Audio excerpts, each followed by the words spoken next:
প্রিয় বন্ধুরা, আজ আমরা একটা ভীষণ সুন্দর অনুপ্রেরণামূলক গল্প শুনব, যা আপনাকে জীবনে চলার পথে ভীষণভাবে উৎসাহিত করবে।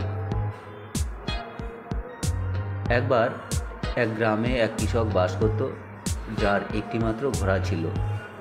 একদিন তার ঘোড়াটি পালিয়ে যায়। গ্রামের লোকেরা এসে কৃষককে সান্ত্বনা দিতে গিয়ে বলল, এই ঘোড়াটি চলে যাওয়ায় তুমি খুব খারাপ অবস্থার মধ্যে পড়বে। কৃষক শান্তভাবে উত্তর দিল, কে জানে, হতে পারে এটা আমার জন্য ভালোই হবে। কদিন পর সেই ঘোড়াটি বুনো ঘোড়ার একটি পাল নিয়ে কৃষকের বাড়িতে এলো।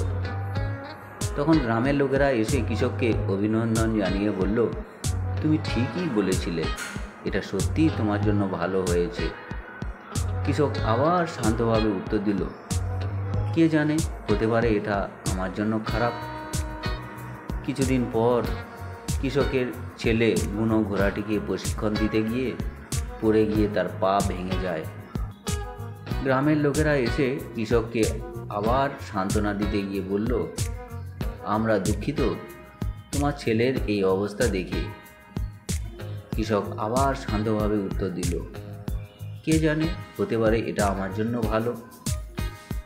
এর কিছুদিন পর দেশে যুদ্ধ ঘোষণা করা হলো এবং গ্রামের সকল যুবককে সেনাবাহিনীতে যোগ দিতে হলো। কিন্তু কৃষকের ছেলে তার ভাঙা পায়ের কারণে যেতে পারল না।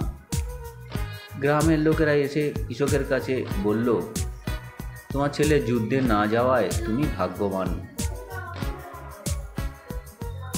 কৃষক তখন হেসে উত্তর দিল, হ্যাঁ, আমি ভাগ্যবান।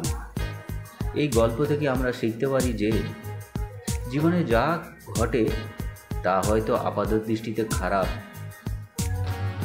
এবং ভবিষ্যতে তার ফল ভালো হতে পারে। তাই সব সময় ইতিবাচক থাকতে হবে এবং জীবনের প্রতিটি পরিস্থিতি থেকে আমাদের শিক্ষা নিতে হবে।